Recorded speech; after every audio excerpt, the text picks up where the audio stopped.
Hello and welcome to Be in the Spotlight. And today my guest is Lisa Ventura.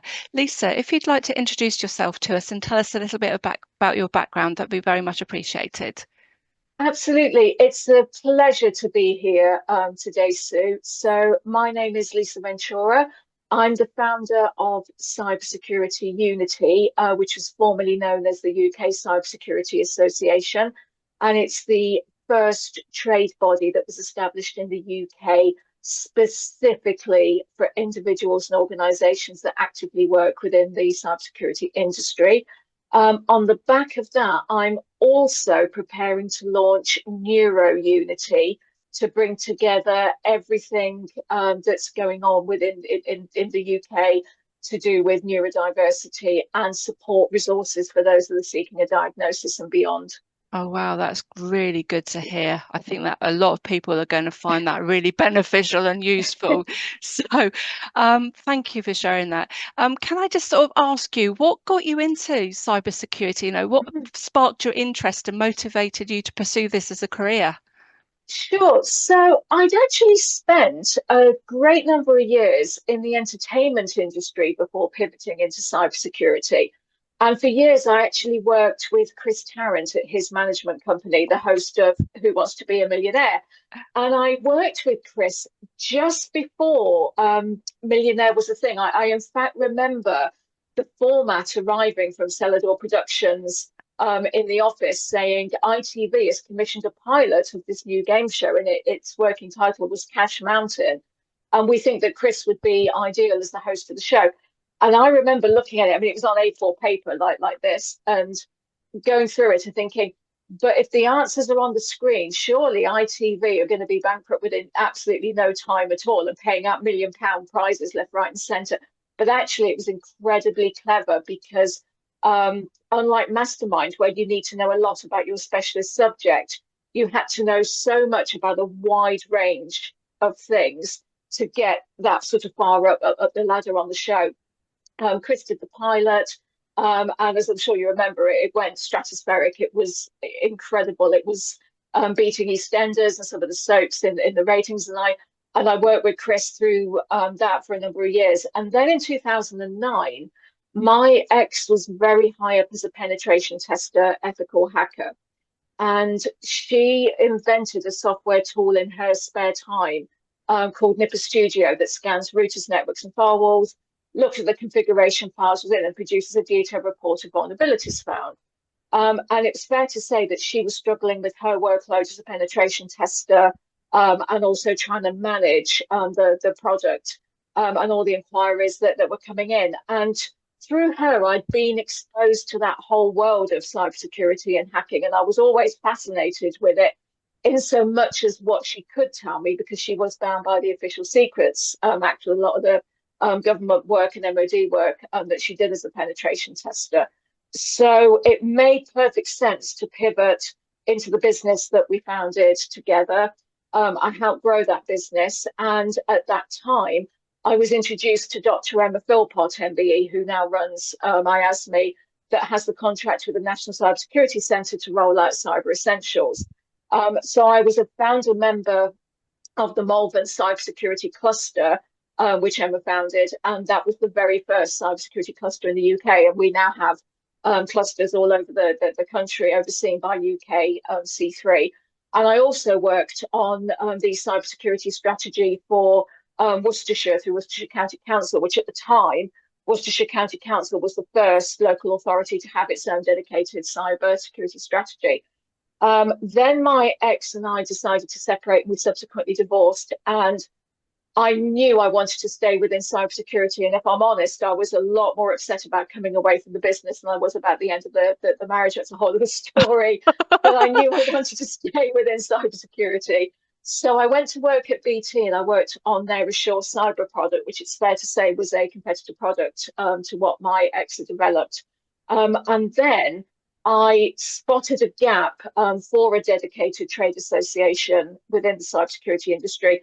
There were others like the UK IT Association, there's CSEC, there's the British Computing Society, but they had cyber as a part of it, Yeah. not a totally dedicated Yeah.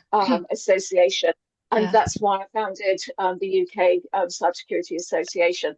I also then developed my career as a cybersecurity awareness manager and trainer, and I've worked with a lot of organisations to train their staff to be a lot more cyber aware and to spot things potentially before they happen. And that's what keeps me motivated throughout Yeah. everything I do within cybersecurity. If I can stop one business or one person getting caught out by something online, that's Yeah. what drives me. Oh, wow. I mean, that's such a amazing. Thank you for sharing. I'm overwhelmed already with it all. Um, so I think that's really shared an awful lot about your passion. But Mm. have you ever had to deal with any challenges with self-belief and negative self-doubt in your journey? Oh, all the time. I always have that inner voice in my head as somebody that is neurodivergent. I was first diagnosed with autism in 2018. And then, in addition to that, ADHD last year, where they also reconfirmed my autism diagnosis.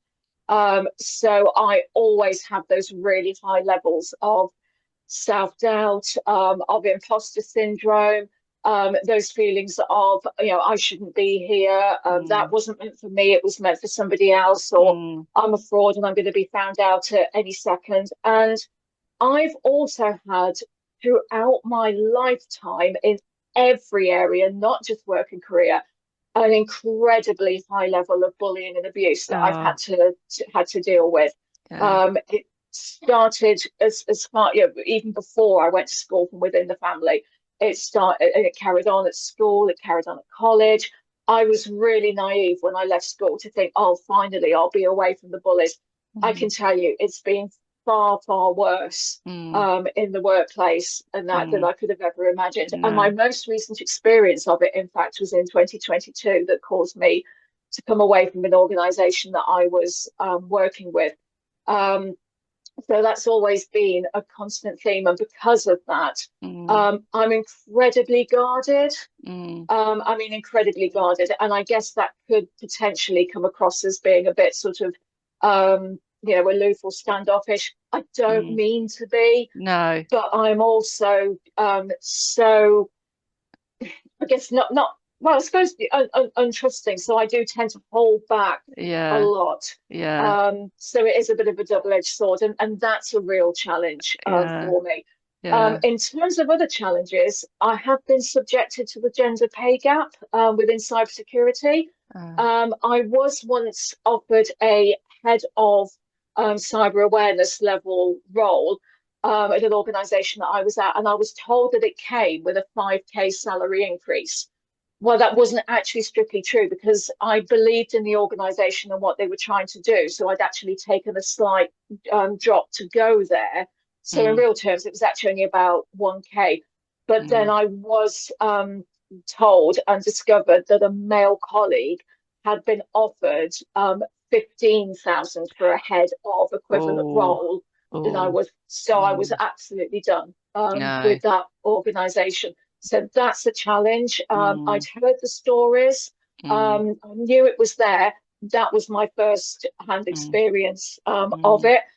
And of course, being a woman in cybersecurity, it's a very, very male dominated Y- field, Yeah. very male dominated. Yeah. So again, I've had an awful lot of misogynistic comments. I've had a lot of things sort of aimed at me from men and mansplaining and so on as I call it. But equally, I've also had support from some from some men in the industry that's been incredible. So I'm absolutely not going to sit here and say it's been all bad, No. at all. And so those are definitely some of the challenges that I faced. Gosh, so that again, and you highlighted some really key points there as well about the equality and helping deal with neurodiversity. Yeah. And like you, I've only recently got my diagnosis and trying to navigate the way through it. But yeah, a lot of those things that you shared, I can relate and understand. Um, So you've obviously shared a lot. It's motivated you. It's your passion. Mm, What yeah, advice would you give to other people that have been dealing with the similar challenges that you faced? Not necessarily just in cybersecurity, but in general with regards to life and the challenges that we face, because I think there's a lot of people out there that are also neurodiverse that yeah, aren't even aware of it and aren't that have probably been like you or me, certainly, that haven't been aware of it, knew that we were different but didn't understand why, and have been victims of bullying, and all you've wanted to do, not to be labeled, but just to understand yourself in order to try and yeah, fit into society, who have perhaps struggled with the 9 to 5 and not fitting in, and have had those workplace bullying incidences, or just basically just not being able to settle, and have felt those all of those imposter syndromes and stuff. So how would you advise people to deal with that? yeah. So for me, getting my diagnosis was a huge light bulb moment. And like you just said there, I never understood, why I felt so different, why I struggled so much socially, why people just didn't, I guess, get me, or what I was trying to say, or how I came across. And the best analogy that I use for this is I'm a huge sci-fi fan, and particularly a huge fan of Star Trek. Oh And yes. it's like the original series where you get, at the end, there's always usually this little bit where McCoy is there, Captain Kirk's there, Spock's there, and McCoy and Kirk are always having a little laugh and a joke at Spock's expense. And Spock is just stood there like, that's me. I am that character. I am stood there. And that's me pretty much all the time. It's like, I don't get this. I don't understand this. What am I supposed to do? Am I supposed to laugh? What am I supposed to say? Mm, And I struggle with all that social mm, stuff, yeah. all the time. And all these, unwritten social rules. So that's the best analogy. I feel like I'm an alien on Earth. It's Mm, like I'm Mr. Spock and everybody else around me is like Kirk and McCoy and everybody mm, else on mm, Star Trek. mm, Um, and just getting that diagnosis, really helped me to understand that, it's I'm and I was always labeled difficult. Oh, you're so difficult, and can't you do this, and can't you do that, and why can't mm, you be mm, more like this, and mm, you need to change this to fit in more. It's like, no, no, mm, no, I'm not mm, difficult. I'm just different. My mm, brain is just wired mm, differently, mm, mm, and I and I absolutely, I really hate the thing of autism and ADHD is your superpower as well. mm, I don't like mm, that too much at all. mm, It's not a superpower. It's got lots of positives. mm, Don't get me wrong, but it's been debilitating for me. mm, It's cost me my first marriage. It's cost me relationships. It's cost me mm, friendships. mm, It's even cost me family. I mm, am estranged from a lot of family members because they just do not get or understand me mm, at all. mm, So I've been bullied by them, and when I started to try and set healthy boundaries, mm, the pushback was immense. And I did get into some therapy sessions, mm, and my therapist said to me at the time, when you start setting those healthy boundaries, don't be surprised if the abuse escalates. It escalated in ways I never mm, imagined. So I just went, right, I'm done. I can't mm, deal with this mm, anymore. mm, So that's definitely one piece of advice that I would give is set those healthy boundaries and stand your ground. And I know how difficult that is mm, because I was the most unboundaried person in the world. I was so desperate to fit in mm, and be accepted and be liked that I mm, was always, yes, I'll do this. Yes, I'll mm, take part in this. Yes, I'll do mm, that event. Yes, I'll do. What mm. happens? I get overloaded, Yeah, take on far too much, yeah. then the burnout, then the Yeah, stress yeah, get, yeah. comes in. Those are classic markers. They're so, and I think I know we're going a little bit off piste here a minute. So apologies, everybody, for watching. But it is important because I think those are key traits that we if we don't know that you're neurodiverse, that we end up doing and repeating the cycle of trying to fit in, taking on. I won't go as far as saying people pleasing, but it's that type of thing of trying to do it, and then, as you say, you overwhelm yourself, and you end up on in burnout, or your personality is just changing, and it happens over a period of time, and you don't realize it. So thank you for sharing that. I think that is such an important thing to make people aware of, and to be to understand. And it's certainly been part of my journey on my, as you probably have realized, for me, it's all about the B, and that literally has become my framework of how I've managed to deal with my challenges in life, and go from where I was to where I am now, to be able to manage it. And it's also become what I teach other people too. So, oh yeah, thank you for sharing that. So we've talked a little bit about overwhelming here as well. One of the things that I find when I'm working with my learners is just that how much fear there is out there with technology, whether it be social media, whether it be using the programs that we don't come, and obviously AI in general, and that is becoming now part of everyday life. And it can be overwhelming and scary for people. So what tips can you give to make cybersecurity in general less overwhelming and more approachable for those new to using technology? Absolutely. So one of the big things that I'm really massive on is attempting to demystify it. And there's so many people and organizations out there that come at it from the point of view of it's got all the jargon in it. It's all very technical. And that does put a lot of people off because, quite rightly, they just don't get it or understand it. And an example of that is I was asked to go and evaluate a 2-day cybersecurity awareness course for a new cyber training academy just outside Bristol.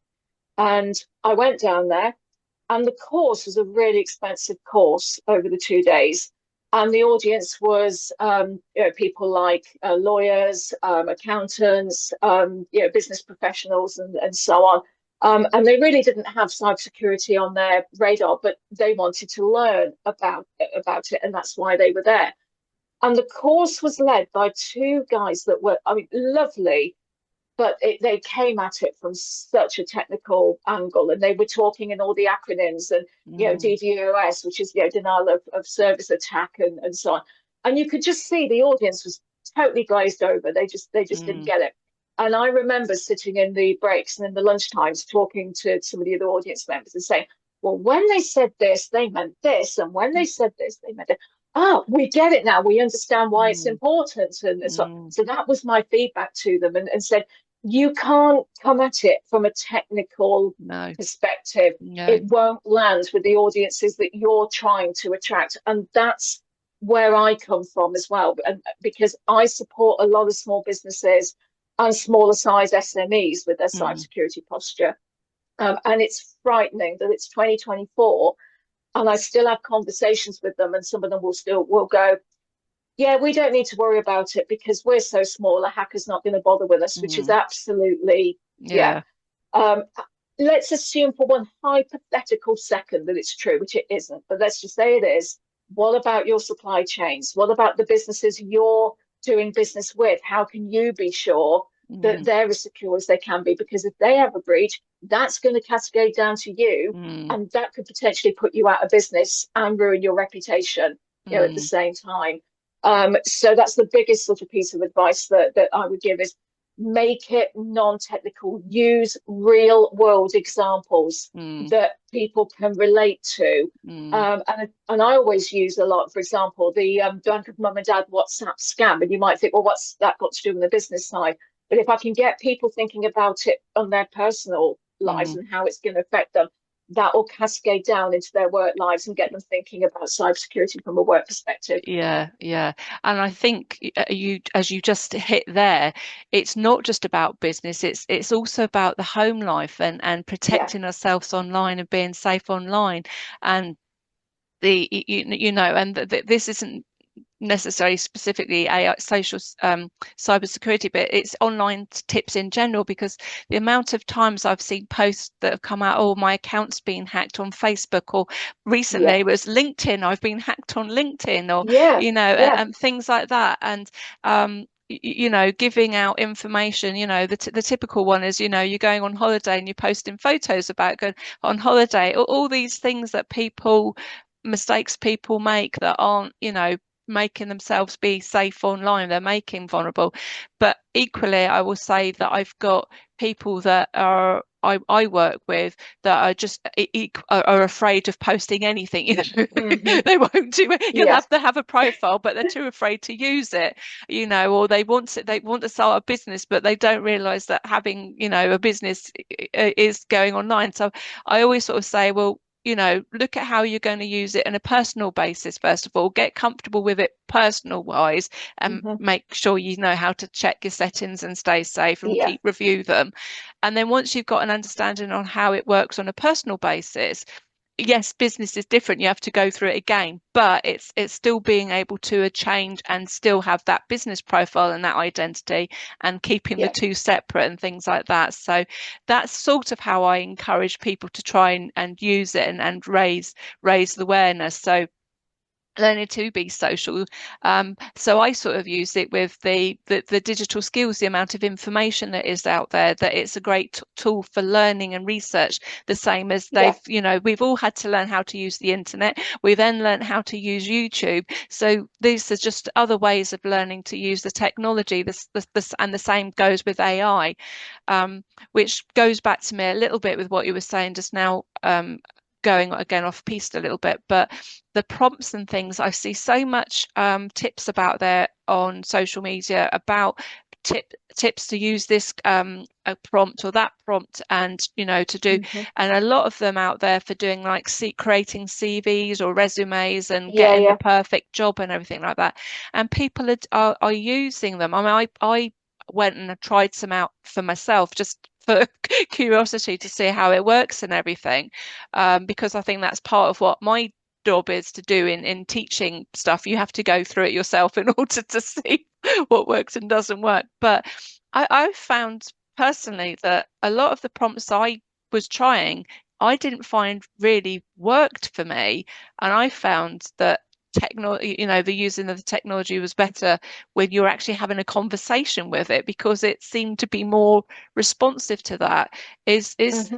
Is that something that you've found in your, when you're teaching it, that is Yeah. better?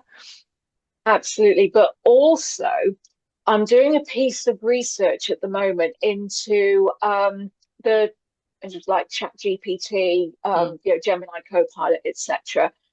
How they might throw out different results for those of us that are neurodivergent, because again, we communicate differently mm, than those that are considered to be neurotypical. Although um, I have a thing with that kind of terminology, but I am looking into doing some research around this. And mm, because those of us that are neurodivergent communicate, differently, mm, are we going to get the same results mm. from them, or are we going to get different results and so on? Yeah. So yeah, watch your space. It's early Yeah, days for me on that one, I but I yeah, definitely want to have a chat with you when you do, because that my yeah, observations are that by be me by me being me using it, I get far better results of what I'm looking for than if I try to follow the prompts and use terminology that isn't actually yeah, me. And I find it really seems to understand what I call my garbled brain of how I get things down. It really seems to understand what it is I'm trying to say. And even, yeah, when I put things down, this is what I want to say, it does seem to be able to rephrase it in a better way that's more accessible to everybody. So I think it is a great tool. But I think also there are things on the negative side that we are need to be aware of, that people aren't necessarily aware of it, how it could be, as though it's a really good tool for good. It is yeah. also a tool that is being used in the wrong hands for things that aren't so good. And I think that is something that people don't talk about. That's another thing that's been That's hidden right. on on social media that's all they're talking about how brilliant it is, but we aren't making or raising the awareness about the how it's used to cause threats and things like that. And I know that's something that you've been looking into as well. And I've got a session coming up on raising awareness on that, but with a workshop coming on very soon. So again, I think I what I want to do, building on that again, is as we've just been saying, it all comes with growing in confidence through the education and training that we given. And you've identified about how people with a lot of tech knowledge tend to be very techy when they talk to people, and they don't present it in a way that's understood for everybody. How would you go about helping those that want to develop their skills in cybersecurity, and looking at perhaps going into training? How would you recommend Yeah, that they get started? absolutely. So I coach and talk to a lot of women that are looking to get into the cybersecurity industry to nurture and develop their growth as they make that transition. Um, and I always start, again, I like my analogies. And another analogy that I use in this area is if somebody's thinking that they want to go into cybersecurity, absolutely wonderful. But there's so many different facets to cyber and so many different areas they could get into that the analogy I use is liken it to if you wanted to go into the medical world. You don't just say you want to be a doctor. No. You might say you want to specialize, you might want to be a GP, or you might Mm, want to be a pediatrician, mm, or a gynecologist, or mm. whatever it Yeah, is. There's so yeah, many, or cardiologists. There's so many different facets yeah, to it, and cybersecurity is exactly the same. So that's always my starting point of advice, is saying work out what area excites you the most yeah, about cybersecurity. yeah. Is it threat hunting? Is it analyst work? Is it the awareness piece? Mm, Whatever it is, yeah. look at that area and Mm, then look at the different pathways through and the training and qualifications and things. Although there is an argument of whether you do actually need certifications for mm, certain areas and so on. mm, But there's a wealth of information mm. out there. And there are also a lot of boot camps as well. So one that I would highly recommend is Caps Lock. And they do a full-time and part-time, in fact, reskilling course into cybersecurity. Oh, wow. So I would definitely recommend looking up Caps Lock and getting involved with them if cybersecurity is something that you're looking at transitioning into. Oh, that's a really good, because that's another thing I find a lot of people that I work with are um, basically looking either to career change or go into and find employment generally. Yeah. Sometimes it's just to get a fresh start and knowing what it is out there. And some of them are people that have perhaps come from a techie background, but for whatever reason they want to change or look at it. So having an opportunity of knowing where to go and what to do is great. So thanks for sharing that.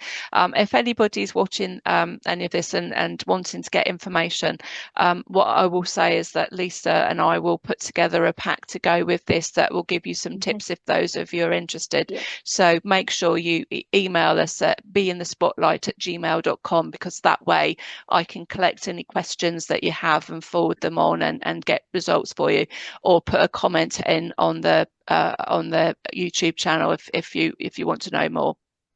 So thank you for that. So we've talked a little bit about training. We've talked about your background and experience.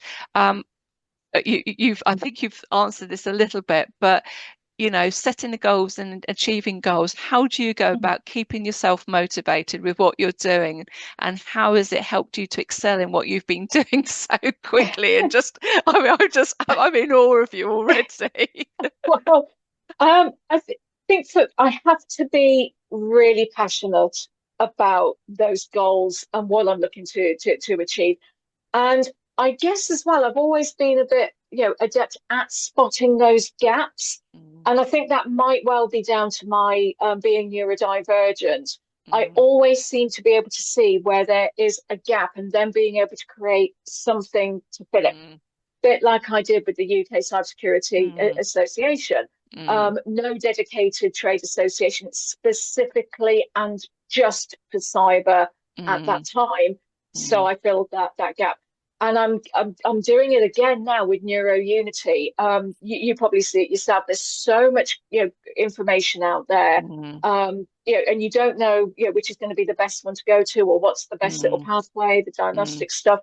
And a big part of Neuro Unity for me is, as I mentioned, bringing everything to for neurodiversity under one roof to create that mm, overarching knowledge hub. mm, But what I mm, also want to do as well is to create some support groups and some mm, support for those that might be waiting for a diagnosis, because mm, what are they going to do in that time with mm. no support while Yeah, they're waiting for a diagnosis?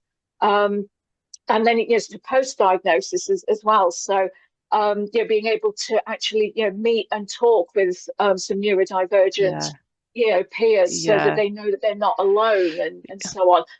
Helping people as well through the diagnostic process. I mean, I've got one that I'm doing at the moment, and it's absolutely heartbreaking. oh, My husband and I have a close friend that was actually diagnosed with autism as a child, mm, and other neurodivergent needs, has always struggled in the workplace. So he hasn't worked for I don't know how many years, and he's been on some sort of ESA benefits since then. mm. And a couple of months ago, he got a letter out of the blue from the DWP that said, we consider you're now fit for work, so we're moving you on to it's not job seekers, I think it's universal credit now or Universal whatever. credit, yeah, Yeah, yeah, we're yeah, moving you on to universal credit, but you've got to attend the job centre every 2 weeks. You've got to prove you're yeah, looking for work. yeah, yeah, We have the right to send you to jobs, and if you don't take them, we'll sanction you. Well, you yeah, can imagine how this. yeah, He was suicidal. He was yeah, absolutely suicidal. Um, they then said that they couldn't take his autism diagnosis from childhood into account because it was too long ago, that yeah. he needs to get a recent Ah, diagnosis. mm, So he's been fighting all that as well. Um, I told him about the NHS right to choose pathway, so he's been able to go on that. He's getting an assessment again yeah, in January. But it really, he shouldn't have to no, do this and go no, through all yeah, these hoops. And he's yeah, actually a really really intelligent yeah, guy. He could work from home, no problem at all. Nobody will give him that opportunity, no, and it's just heartbreaking. It no, really is. no. That's my motivation, so Oh, helping yeah, people and get them onto the right support and the right pathways that yeah. they need. Oh, Lisa, I'm in awe. You totally, I would be 100% behind you with that, because there are so many people out there, and a lot of Hmm. people that I work with, unfortunately, fit into those categories as well. Not necessarily from being neurodiverse, but yeah, yeah. I think that is absolutely going to be amazing. So, guys, again, if you want to know more about this and Lisa's passion, do drop us a line. As I said, be in the spotlight at gmail.com. Anything that you want to ask us about, please use the email address and I'll get it to Lisa for you. Um, wow, I don't know how to follow that one. I'll just quickly add in as well that part of NeuroUnity is my friend and colleague Fiona, who has specialist experience of supporting parents with their children going through the diagnostic process and liaising with schools. Yeah, She has two neurodivergent children, and honestly, I can't tell you, she has to be on them all the time yeah, to make sure that they're putting in place the plan that has been agreed yeah, with the Senko and so on, but the yeah. school just don't put the plans into No, place for the no, children. no. So we will be providing some support services for parents as well.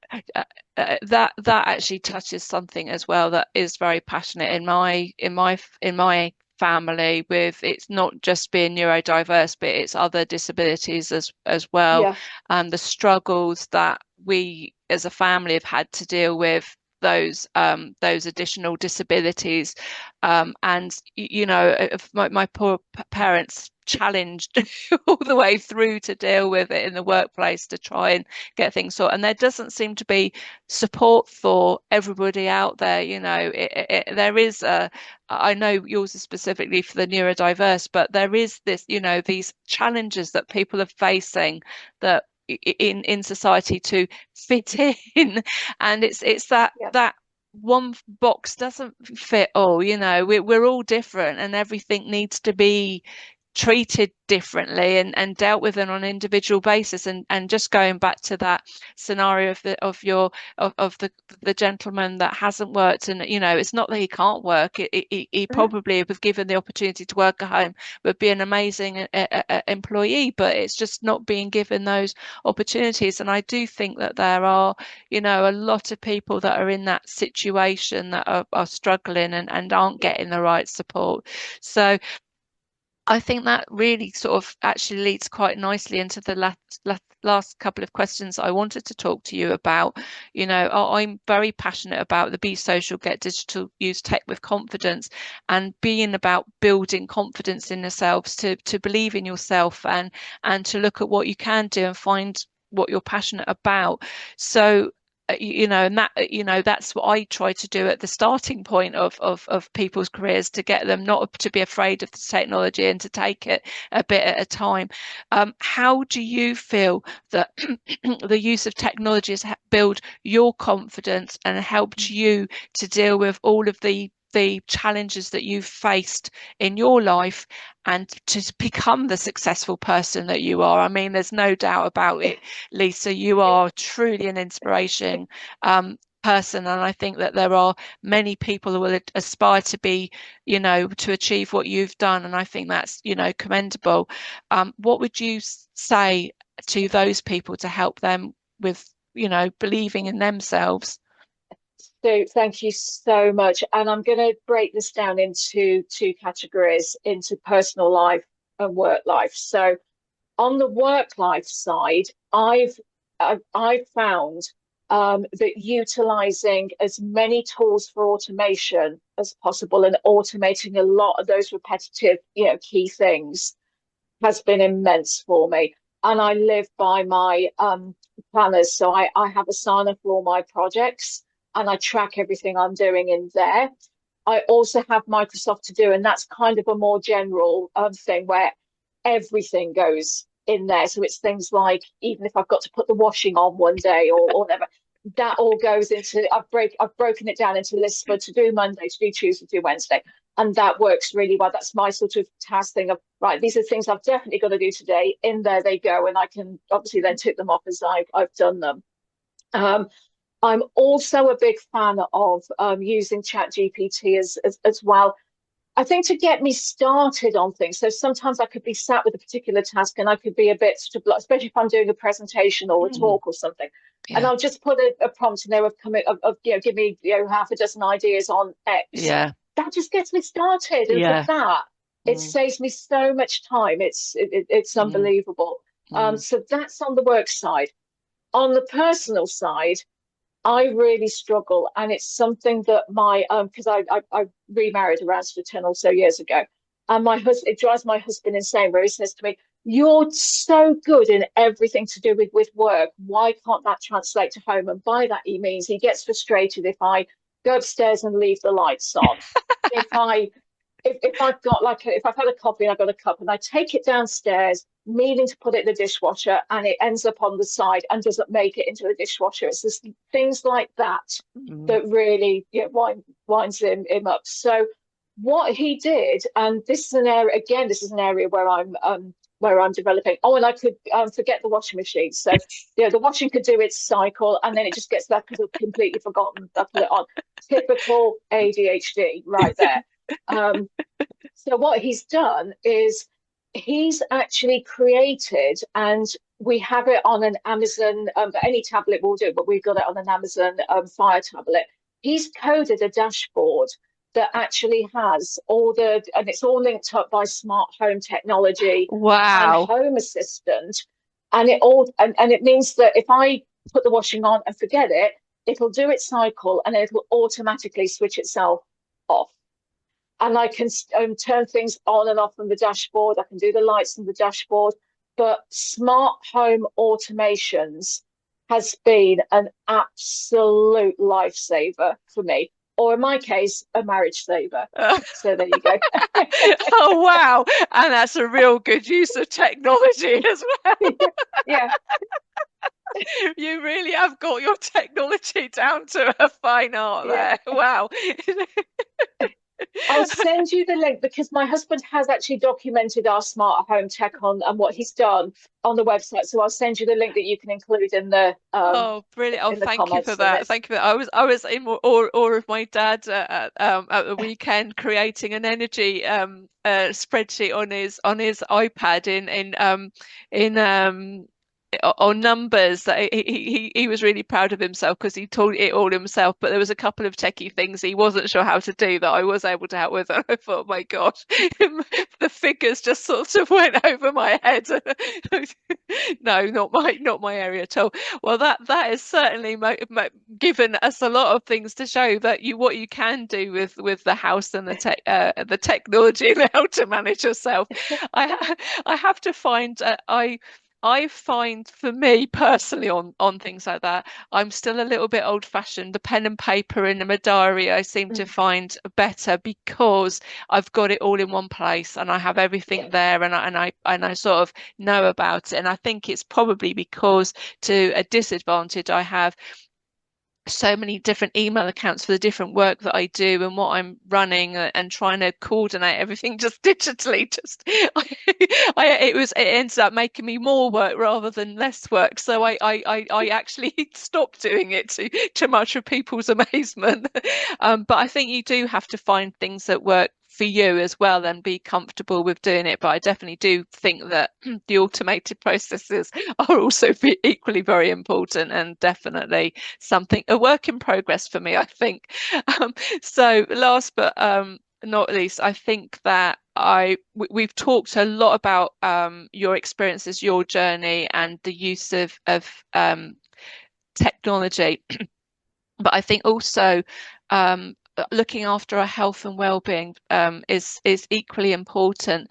I Yeah. know that part of your profile and some of the talks that you do is about being a mental health advocate. And I just wanted to know what else you do alongside that will help you manage the tech and the non-tech side of things and to get that work-life balance, especially with Yeah. such a high stressed type role that you Hmm. do. Yeah, absolutely. And mental health, stress, and burnout is rife in Mm, cybersecurity, mm, and particularly amongst CISOs, because they're often, the first line of defense. And if the worst happens and there is a cyber attack or a breach, the blame often falls squarely on the CISO's mm, shoulders. So, that weight of responsibility can really lead to significant mental health challenges, mm, stress and burnout. And I've seen a lot of people leave the industry mm, as a result. I can talk a little bit about myself and how I handle it. So, my husband and I actually have one specific rule that works really well for us both, and it's we can do what we like, during the day, mm, and that's work, and that includes the weekends, so Saturdays and Sundays. We, do what we want to do, whether it's work, whether it's going to see our friends or whatever. mm, We try as far as possible though to switch off at around 5 o'clock, 5:30 every night, and that's our time. Whether mm, that we're watching a film or whether we mm, catch up or talk or whatever we do, that's our time. mm. And tonight it's a big night for us because we'll be switching off at about 5 to 5:30, and Cobra Kai, part 2 of Series 6 drops on Oh Netflix, and we're yes, huge fans of yes, Cobra yes. Kai. So we will be binge watching that. We'll be binge watching that tonight. I can't wait. No, Um, me but neither. but but that's the kind of thing that we do. And I mean, obviously, it's not every single night. I sometimes, go out with my friends. He goes out with his. Mm, We don't sort of have it absolutely ironclad in stone, mm, but we try for the most part to do that, and that works out really well mm, for us because it gives us both that much needed downtime.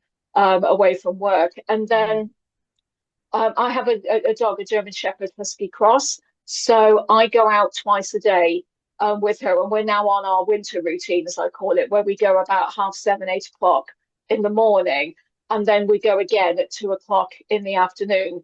Before long, it's Yeah. going to be dark at sort of Yeah. 3:30. Yeah. So I've got her used to going at 2 o'clock, and just getting out for that break and that bit of fresh air and into nature, so Yeah, important. yeah, no, I agree, and that's some really really good tips there as well. You take two programs that you've shared there that I absolutely adore, Cobra Kai and Star Uh, Trek. I won't go into the rest of them, but I have a feeling that there's probably a few more programs that we would probably like as well. I'm just going to ask just to test, did yeah, you or were you a Jerry Anderson fan by any chance? yes, indeed. You. Yes. Yep. Space 1999 and all of that. Yes, totally. Yep. Thunderbirds, Captain Starlet, Thunderbirds, yeah, Captain Star. yeah, Yep, totally. totally. UFO. I knew we were having a lot in common. I knew we were having a lot in common. Um, Lisa, thank you so much for sharing with us your experiences. I think probably the last question I've got to say now, and I think you have told us a little bit more, but this is your opportunity to say what else is there planned in the life of Lisa, whether it be personal or business or goals. What more can we be looking forward to as aside from what you've shared already? Well, I do have a couple of books in the pipeline with publishers for next year, which I'm really looking forward to. I have already published some compilations of accounts from women in cybersecurity and how they transitioned into cyber to help the next generation get into the industry. So I'm really looking forward to that and developing my own books. And actually, I'm kind of going a little bit full circle because my original career choice, I wanted to go into journalism. Wow, yeah. And the one reason that I didn't do it was because back when in the early 90s, when I was starting out in my career, it meant a move to London. Mm, And because it's hard to imagine, but email was only just mm, starting to creep into the mm, forefront. There was no internet. It was nothing like that. It was just getting started. You had to be office based. mm. More than that, you had to be in London because I didn't really fancy working on the local publications. No, I wanted to work on magazines, and of course, they're all London yeah, based. yeah. That's the one and only reason I didn't go into it. But I've been published in a lot of different magazines and the national press and so on. So I've Mm. kind of gone full circle with it, and I've just joined the National Union of Journalists, Oh and I'm going wow. to be developing that more next year. Oh So I've got wow. my press card, and I'm really Excellent. looking forward to that. Oh Hoping to launch my own podcast as well, yeah, next year. And I'm not done. I just want to raise as much awareness as possible about the growing cyber threat, yeah. both for businesses and on an individual basis as Yeah. well. Oh, Lisa, you are absolutely. As I said, I'm totally in awe, and you've still made me realize how much more there is for me to learn and grow and develop and stuff like that. So again, guys, if you're watching, any questions that you want to ask or put to Lisa, do get in touch. And if we find that there is a common theme, I'm sure that Lisa and I will be happy to answer those questions or put together something that might, help deal with any concerns that you've got. So as I said, the email address, if you want to get to reach us, is beinthespotlight@gmail.com. And obviously, you've got the YouTube channel opportunity to ask questions, and I will get through them and put them to Lisa for us. And again, any other stuff that we've talked about, we'll put together something that you've got to have to follow up for and ask on as well. So thank you, Lisa, for being an absolutely amazing guest for me today on Being the Spotlight and for sharing your insights and your journey from, from where you were to what you are now and how you've dealt with the neurodiversity and become an inspiring person on cybersecurity and raising awareness for us. Thank you. Thank you for having me. It's been a pleasure. Thank you.